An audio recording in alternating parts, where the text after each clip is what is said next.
A much-traveled young Emirati friend, with a lifelong passion for top-level football, neatly captured one of the heartening truths of France's admirable 4-2 World Cup victory over Croatia. As the match approached the end, with Les Bleus leading in reasonable comfort, she posted a telling social media message: "Africa is about to win the World Cup." If that was one evocative definition of the richly mixed ethnicity of the squad representing France in Russia, she also repeated another, a French team photograph accompanied by the slogan, "The one moment no one minds about immigration."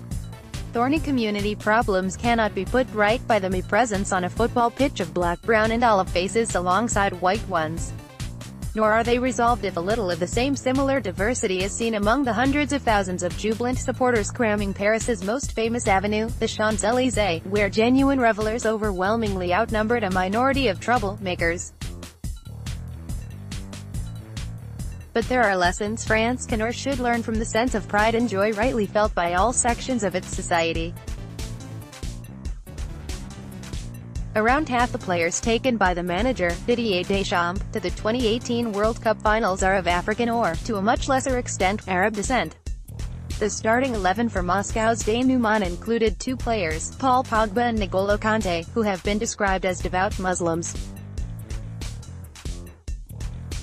Throughout the squad are men who might have opted, because of their parents' origins, to accept international recognition from countries including Senegal, the Democratic Republic of Congo, Cameroon, Algeria, Guinea, Angola and Mali. And there's the nub: they chose to play for France. "I was born here and grew up here," said one of three substitutes used on Sunday, Corentin Tolisso, the son of Togo immigrants. Kylian Mbappé, the hugely gifted 19-year-old star of France's side, spent his childhood in Bondy, a poor district just 16 kilometers from the Stade de France. Encouraged by committed parents, a Cameroonian father who played and managed local football and an Algerian mother who made the top level of French women's basketball, Mbappé showed his potential from early childhood. Again, with their guidance, he also demonstrated his national allegiance, singing the anthem, La Marseillaise, and promising one day to play for France when he had barely started school. French supporters cheer on the Champs-Élysées after France won the Soccer World Cup final against Croatia on July 15, 2018. François Maury, AP photo. Any French citizen basking in the reflected glory of the World Cup final win should also embrace the multicultural nature of that achievement. Some were undoubtedly seduced in the past by the odious rhetoric of Jean-Marie Le Pen, anti-immigrant, anti-Islam and anti-Semitic founder of the far-right Front National, whose contrived grievances included the number of black faces in the national football team. The party has now been renamed Rassemblement National, National Rally, as Mr. Le Pen's less confrontational daughter Marine tries, to varying effect, to present it as a party like any other. Yet it continues to attract those who naturally embrace their father's unpleasant view of life. When the world acclaims Emmanuel Macron's 66% proportion of the vote in last year's presidential election, it overlooks the disturbing fact that 10.6 million French electors still supported Ms. Le Pen.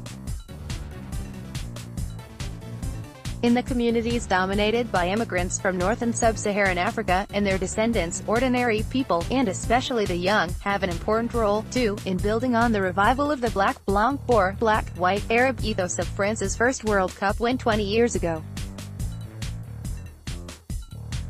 Let Mbappé, with his inspirational skills and love of country, be their role model of choice, not the drug dealers and gangsters.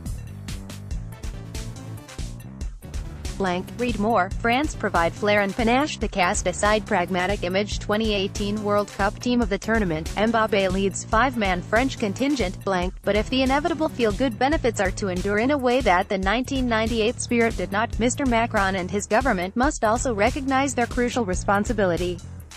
Football's power as a unifying force must not be exaggerated. After all, Osama bin Laden loved the game, as did many of ISIL's young Western recruits before they were turned into bloodthirsty killers.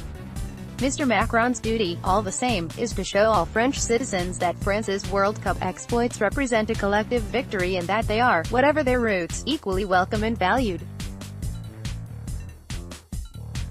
The president takes pride in pursuing a reforming program even when, as now, it carries the heavy price of sharply diminishing popular approval.